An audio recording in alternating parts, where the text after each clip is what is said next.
So guys, medyo hindi tayo ganun ka energetic ngayon at medyo tayo nagdadasal kasi yung aking tatay, ang aming tatay ay nasa hospital at kailangan niyang maoperahan para sa kanyang rush na operation kasi may pumutok na ugat doon sa kanyang utak at kailangan ng operation. Pero ang hindi namin, kaming magkakapatid, kami ay karaniwang mga manggagawa at hindi namin kaya yung halaga na hinihingi ng kailangan ng doktor. Bali, halos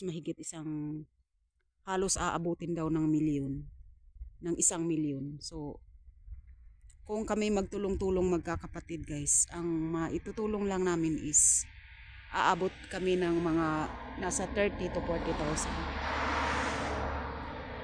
So, yun po ang makakaya namin at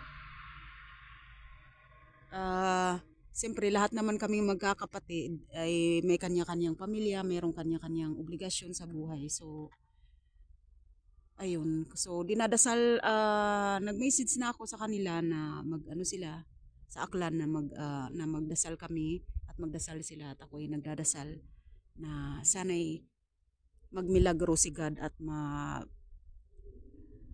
pagalingin niya si tatay sa pamamagitan lang ng gamot kasi alam ko naman na ang mga doktor natin bihasa sila sa gamutan. So sana badaan talaga si tatay sa gamot at sana mag-miracle na may mag-donate din sa mga social media, sa mga YouTube, sa TikTok kasi nag-post na ako na sana'y mapansin ng mga sikat na artista na nilagyan ko na ng pangalan doon halimbawa kay Miss Ivana Alawi, kay Vice Ganda, kay Miss Ann Cortez, kay Marian Rivera kasi nga at kay Kim Chu kasi sila naman yung mga artista na masasabi nating talagang super blessed sa buhay. So sana mapansin nila at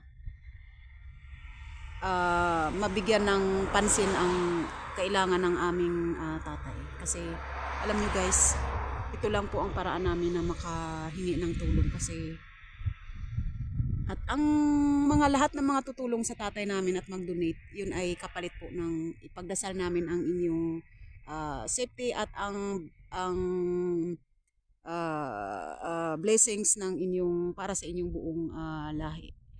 So yun po ang aming masasabi at maipangako kung sino man ang lahat ng makapansin ng aming pananawagan sa social media. Sana po sa kunting halaga mabigyan po ninyo ng tulong ang aming hiling at ang aming kailangan para sa aming ama. Thank you guys, maraming salamat at pasensya na sa abala pero ito na yung talagang moment na kailangan talaga namin ng tulong at hindi kami nahihiya na lumapit sa inyo kung sino man po ang may kaya. Maraming salamat po guys at si God na lang po ang bahala ang tumulong sa mga taong makapansin sa aming hiling. Thank you Lord. Thank you Lord sa lahat ng mga supporters ko at sa lahat ng mga nanonood sa aking mga videos na sana'y mapansin yung aming hiling para sa aming tatay.